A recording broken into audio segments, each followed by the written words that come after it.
শহরে দুর্ঘটনায় রাশ টানতে বাসস্ট্যান্ডগুলি ঢেলে সাজানোর পরিকল্পনা নিয়েছে রাজ্য পরিবহন দফতর। ডিসপ্লে বোর্ড যাত্রীদের সুবিধায় তুলে ধরা হবে সব তথ্য।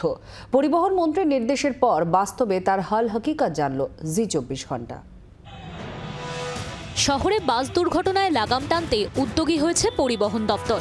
প্রতিটি বাসস্ট্যান্ডে ডিজিটাল ডিসপ্লে বোর্ড লাগানোর নির্দেশ দিয়েছেন পরিবহন মন্ত্রী। বাসস্ট্যান্ডে যাত্রীরা বোর্ড দেখে জানতে পারবেন কোন রুটের বাস কখন স্ট্যান্ডে পৌঁছবে।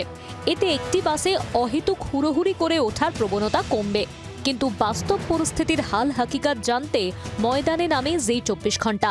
দেখা গেল কোথাও বাসস্ট্যান্ড এখন ভবঘুরের সংসার, কোথাও রমরমিয়ে চলছে চায়ের দোকান। মৌলালি ক্রসিং লেখা বাসস্ট্যান্ড, এই বাসস্ট্যান্ডে কি আদৌ কারুর দাঁড়িয়ে বাস ধরার মতো পরিবেশ আছে? এই মৌলালি বাসস্ট্যান্ডের এই মুহূর্তের কি অবস্থা? এখানে তো রীতিমতো ভবঘুরের সংসার। আমরা দেখতে পাচ্ছি এখানে বালতি এবং সমস্ত জামা কাপড় সবকিছু রাখা রয়েছে। এই ঢিলছোড়া দূরত্বে আরও একটি বাসস্ট্যান্ড রয়েছে। সুদীপ বন্দ্যোপাধ্যায়ের সাংসদ তহবিলের অর্থানুকূল্যে এই যাত্রী প্রতীক্ষালয় নির্মিত, এটা বাসস্ট্যান্ড। এখন প্রশ্ন, এই বাসস্ট্যান্ডের ছবিটা কীরকম? এখানে একজন মাটির উনুন তৈরি করছেন, একটি বিশাল বড় জলের ট্যাঙ্ক, সম্ভবত এই পরিবার যারা এখানে বসবাস করে, যাদের খাট বিছানা সুটকেস হুইল চেয়ার সমস্ত কিছু যেখানে পাতা রয়েছে, তাদেরই এই দখলে রয়েছে গোটা জায়গাটা।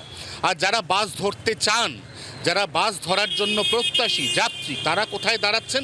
তারা দাঁড়াচ্ছেন ওই দূরে মৌলালি মোড়।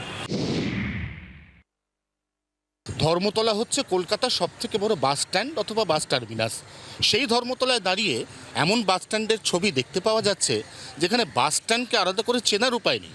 বাস দাঁড়িয়ে আছে একদম সামনে, যাত্রীরা ওঠানামা করছেন, কিন্তু বাস স্ট্যান্ড কোথায়?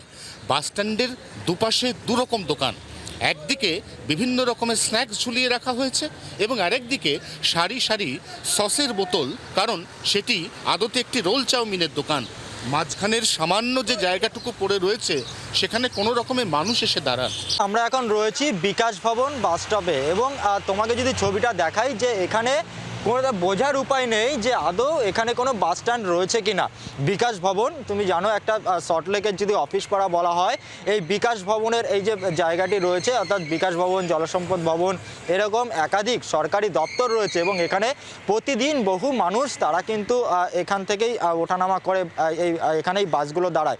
কিন্তু সেখানে তুমি দেখতে পাবে যে দোকান হয়ে রয়েছে এবং কোনো ছাউনি নেই, অর্থাৎ এখানে বোঝার উপায় নেই যে আদৌ এখানে কোনো বাস স্ট্যান্ড রয়েছে কি না। এবং এখানেই মানুষ বাসগুলো এসে দাঁড়ায় এবং রাস্তার ওপরে দাঁড়িয়ে সেখানে কিন্তু যাত্রীরা ওঠানামা করেন। এই পরিস্থিতিতে রাজ্য যে নির্দেশ দিয়েছে তার বাস্তবায়ন কতটা সম্ভব? জবরদখলকারীদের হাত থেকে মুক্ত হবে বাসস্ট্যান্ডগুলি? উঠছে নানা প্রশ্ন। অয়ন ও নান্টুর রিপোর্ট, জি 24 ঘন্টা।